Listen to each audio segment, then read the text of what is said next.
Morning everyone, Erica here from Highway 49 RC. If you want to see more builds in the series just like this one, consider becoming a member of the channel. Anyway, last time on the MOA build, we got the suspension built, got the shocks put together, and this thing is articulating phenomenally and looks just absolutely insane. I also want to thank you guys for all the support on the last video. You guys have made that video my new best video to date.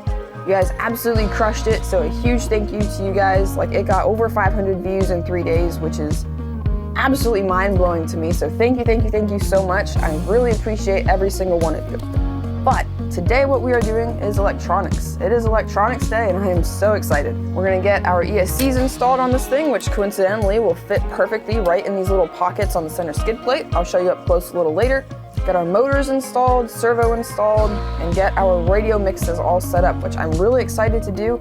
I read through the instructions for my new radio, which you can see just in the back there, and I think I should be able to get it mixed how I want and to act the way I need it to. I think. So, I say we take a quick look at our parts real quick. I know I already showed the parts in the first episode, but hey, it's been a while, so if you've forgotten, let's take a look real quick. All right, on deck for parts, I've got a pair of Mamba Micro X's from Castle. I'm running one of these in my touring car and I absolutely love it. It's a great little ESC, it runs super cool.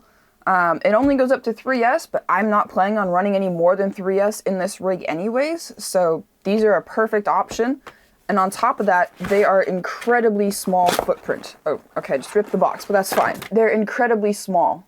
Check out how small that is. Like, these are great for when you are tight on space, especially on a rig like this. As you can see, the ESC fits perfectly down in the gaps in the skid plate. The second one's gonna go right here.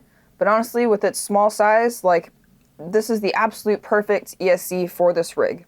For a servo, I'm gonna be running a Hi-Tech 7980TH. This is an older servo they don't make anymore, but I found it on eBay, picked it up. So that's what we're going to be running in the MOA. For power to that servo, I've just got one of the classic Castle Creations BECs. For motors, I've got a pair of Holmes Hobbies Team Polar 500s. These are 5-slot skewed armatures with neodymium magnets. There was something else really cool about them, but I don't remember what that was now, but these things should be incredibly strong. Receiver, just got a standard Futaba 4-channel receiver. And then my radio, which is a dual stick radio, is the Futaba 8J. Can't get it all in shot, but that's basically what it is. I'm also going to be swapping my shafty over to this radio at some point, but not today. I do want to make some motor skid plates and some custom steering linkages as well in this video, but that'll be later on, because the first thing I want to do for now is just get all of my electronics installed, get them all wired up. I'm going to spend some time doing that, enjoy some music in a time lapse, and I'll talk to you in a little bit.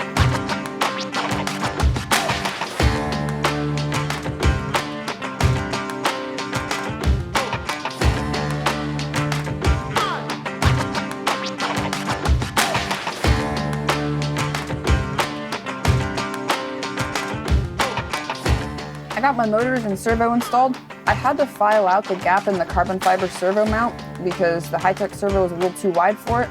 And I also had to file the holes in the servo case a bit because the holes in the mounts were too close together. So I just had to open these ones up a bit. And for now it'll work, but eventually I think I'll probably end up making an aluminum mount. And then I can actually use some large, like, pan head screws to hold the servo down.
got all my wiring done. Nothing's tied down just yet because I still have to do all my cable management, but at least for now, it's ready to be tested out electrically. Still don't know where I'm going to put my receiver. I'm not sure. That's just going to have to find a home. I'm going to spend some time off camera messing with my radio system, trying to get it all bound together and figure out how to get all the channels set up the way I want.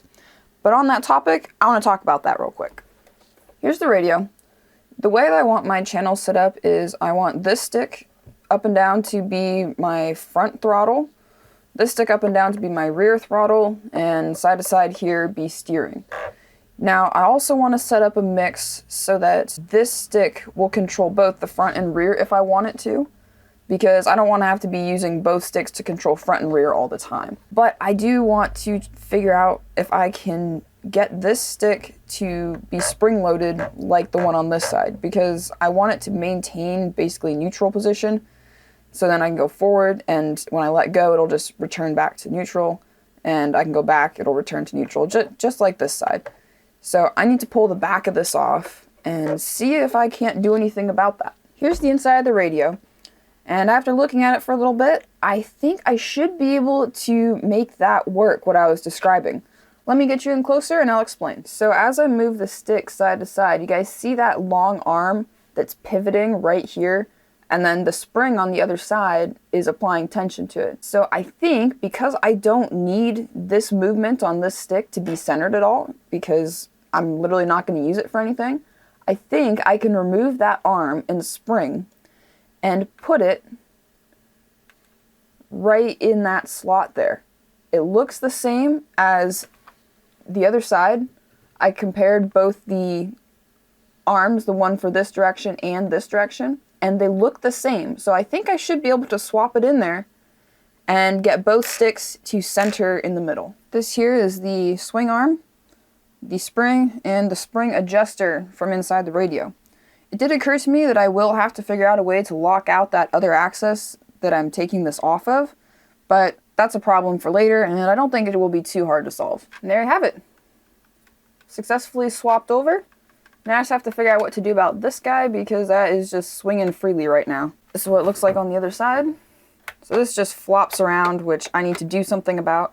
But now this stick is centered, which is awesome. What I'm going to do for a lockout on this is drill a hole in a piece of aluminum and then bend it down so that it contacts the sides of this barrel piece.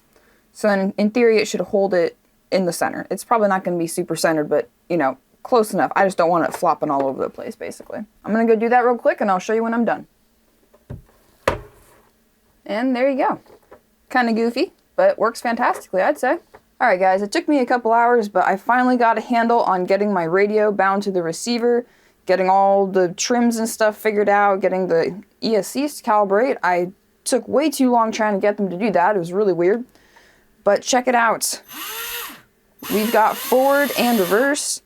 We've got steering, and I also figured out how to set up one mix where if I flip this switch down, I now have independent control of the front and rear axles. Flip it back, and I can control both with the one stick. I do need to get some new pinions, because the pinions that I've got in here right now are kind of junky, and I need to find some smaller ones as well. These are 19s, and I'd ideally want to find like maybe a 12 or a 13.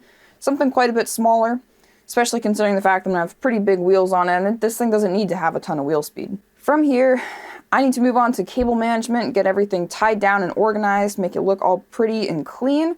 And then after that, we can start thinking about making some skid plates for the motors, and in the front, a skid plate that will cover the motor and the servo all together.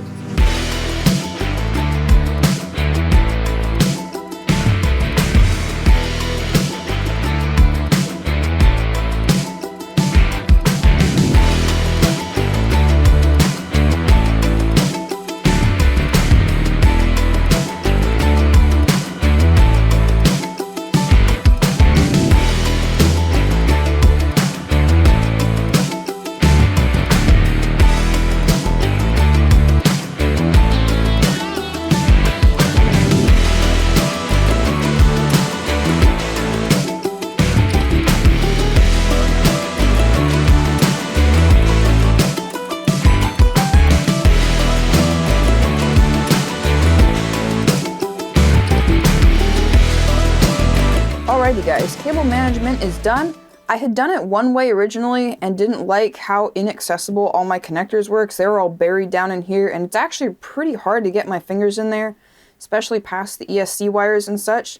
So I took it all out and redid it, and I'm much happier with this setup, especially considering that I still need to mess around and program with my ESCs. And those connectors are super accessible right up here at the top. Got my BEC strapped to the frame rail in the back, and then everything else is just kind of routed and zip tied in there. If I undo these ESC power connectors, it's pretty easy to get into there and mess around with whatever I need to, so that's good. I just cut the switches off of the ESCs and just soldered the ends together so that basically to power it on, I just plug in my battery. Got my motor wire zip tied onto the upper links, and my servo wire zip tied onto the upper link up there. My battery is gonna sit up here in the front somewhere. I'm not really sure quite yet how it's gonna get mounted. I think I'm gonna find some smaller batteries than these that I use on my shafty, but for now I'm just gonna use these. So I'll make a quick and dirty battery mounts for the front, just for temporary, and then I'll make an actual nicer one that'll allow the smaller battery to sit down nice and low. And then of course battery connectors right here. So battery will sit there, connect up just enough length, and that should be good. With that, my next step is to go and make that quick and dirty battery mount, as well as some skid plates for the motors and servo.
Alrighty, there you go. My quick and dirty battery plate is done, along with my skid plates, which I'll show you in a minute. Battery just slips in like so. I've got some little tabs up on the side just to keep it from sliding out too far. This is just a rock guard for my batteries when I have them mounted up front, because of course you don't want a rock just poking straight through your battery, which I had happen once. It didn't like puncture it, but put a big old dent, and I stopped using that battery immediately. It was brand new too, which really sucked. But for now, this is what it's going to be, because as you can see, there is a lot of wasted space underneath the battery plate here, mainly so that I have clearance for my servo horn, but that's all just kind of because the battery is so long. Eventually I'll get some short little batteries that then I'll be able to make another battery tray for, and that'll lower them down and lower my center of gravity up front a bit as well. Get a bit of a sneak peek of my front skid plate here. Let's take a look at those. Here's my rear skid plate. I made both of them out of steel because A, steel is heavy, and because it's so low on the vehicle, I don't mind using a heavy material. And B, because steel slides on rocks a lot better than aluminum does. Aluminum likes to stick and grab, and because steel is so much harder, it tends to just slide over, which is ideal. I'm pretty happy with it. I don't think it's going to get caught on anything. It's going to protect the motor really well. I've got 2 mounting screws here, and another one tucked up on top just there. I also rolled over the edges of the skid plate here using a impact socket and hammering it, basically using the impact socket as a mandrel. And that will just help allow it to not like get caught up quite as much if I'm sliding over something sideways. And also it makes it look nice and clean as well. But overall, I'm really happy with the way the rear one turned out. The front skid plate, I am very, very happy with. You saw the way it looks from the top. It's bolted on to where the servo mount bolts on. I've got this little bent down corner piece to protect the wiring for the servo. As you can see, it's poking out just a bit there because I don't want that getting snagged up on rocks and getting destroyed. I also rolled over this edge as well, and it's mounted with 2 screws in the back here along with the 4 up front like I mentioned previously. Overall though, I'm really, really happy with the way that they turned out. I think they're going to do really well. They're nice and smooth and streamlined, so I think they will perform quite nicely. Something else to mention is that I have put some electrical tape down where the electrical parts of the motor are so that in case they do somehow come in contact with the skid plate, they don't short out and cause damage to my ESCs. Since that is all the progress I want to make during this video, as promised, I'm going to try and bolt up my custom CNC wheels that I made for my SCX-10 to this, and then we can take this thing out for a quick spin. I'm not going to take it on any rocks or anything, we're just going to go on pavement, but at least you guys can get to see it drive around a bit. Wheels and tires are bolted up, admittedly quite jankily, but it'll work for now. Let's go give this thing a romp around. Alright, so I know I said pavement, but it was shady, so I figured this is as good a spot as any. Dude, this is so cool. It's gonna take a while to get used to the radio.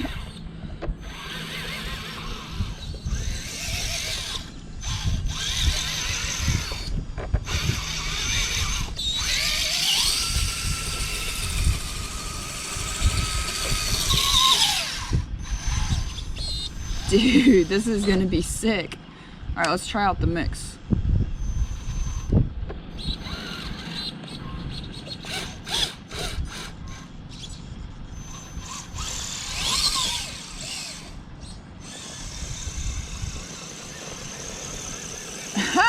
That is cool.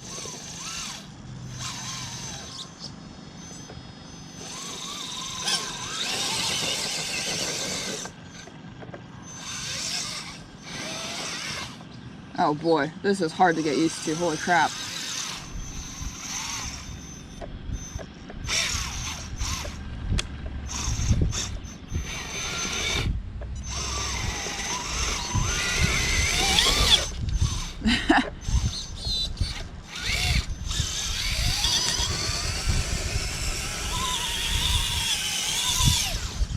Yeah, this is gonna take a while to get used to the like dual controls. Not that I'm ever gonna use it very often, like I'm mainly gonna have percentage mixes so that I still have just one control per stick, but then I'll have like switches that'll set it up so that I'll have like 60% in the rear, 100% in the front kind of thing. So hopefully that makes things a little bit easier so that I don't actually have to use the dual controls like all the time, you know? So this is still insanely cool. The front gear mesh is way too tight.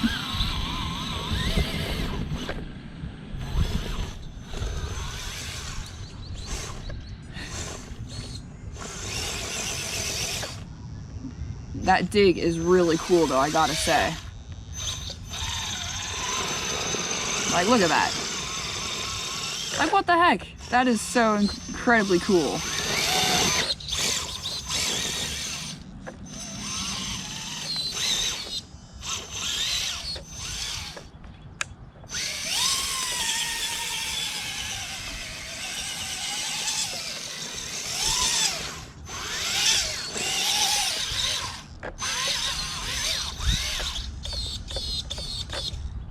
This is insane. This is so freaking cool. Okay, I just had kind of a crazy idea. These Mamba Micro ESCs have a 4th wire coming off them, which is like an auxiliary control wire, which allows you to control another parameter about the ESC from your radio, I think. I'm not sure if it's from your radio or just from like a potentiometer or something, because based on the input on this extra connector right here, it's on the white wire, it can change like pretty much any other setting about the ESC. So I had a crazy idea. What if, I think you can control drag brake with that. So what if I hooked that up to my channel 4, and then I could use one of my 3-position switches, have like up just be normal, like 50 or 75% drag brake or whatever. have the next position be 100%, so it would basically lock up the rear, so then it wouldn't like pull along with the front, you know? Because like if I really want a solid dig, I want the rear to be completely locked up while the front is turning. And to do that, I need like 100% drag brake. And I think you can go over 100% on these. I'm pretty sure, I don't quite remember, but I could have 100% in a switch position and then 0% in another, so that then if I wanted to go up a steep hill and only want the front to be turning, I can do that. But I don't want my rear wheels dragging me down. I just want them to roll without any effort. So I think I could actually do that. That would be incredible. Let me see if I can kind of demonstrate for you a little bit better on the table here. Okay, so basically if I'm trying to do a dig maneuver, I want my rear wheels completely locked up so that they slide, basically like this. But the table is not very grippy, so like on an actual rock, they might actually roll a bit because the drag brake's, you know, not crazy strong. It's only at 50% right now. But if I was able to flip a switch, make the rear drag brake 100%, my rear wheels would be completely locked up, while then I go and make my dig maneuver, like so. But then if I wanted to also, if I was trying to go up a rock and only have my front tires pulling and I wanted no rolling resistance from the rear, I could flip the switch again, get 0% drag brake around, maybe 25% or something like that, right? And now my rear wheels would basically just freewheel with no resistance at all. And then they would just, in theory, roll along with the front with no resistance. Hopefully that makes sense. I might try and do that off camera. If I'm able to do it, I'll let you guys know in the next episode. You guys know I couldn't take this thing out and not crawl around on these tree roots a bit. They're not rocks. I said I wasn't going to take it on rocks, and I'm not. But still.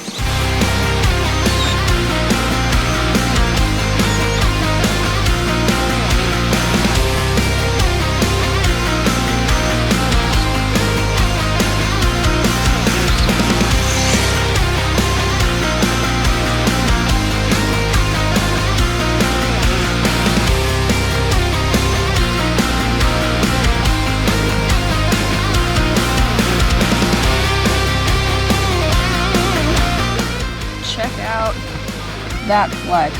This rig is going to be absolutely incredible once I get some of the proper size wheels and tires on this thing. Just look at that. This thing is going to kick some serious ass when we're done with it.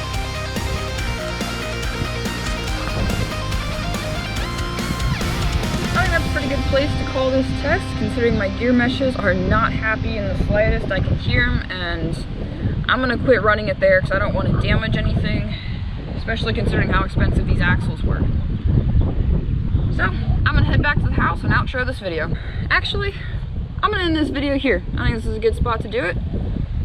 We made a lot of progress in this episode of the MOA build. Got all the electronics in, skid plates made, temporary battery mount installed, and we even gave it our first running test, which went fantastically.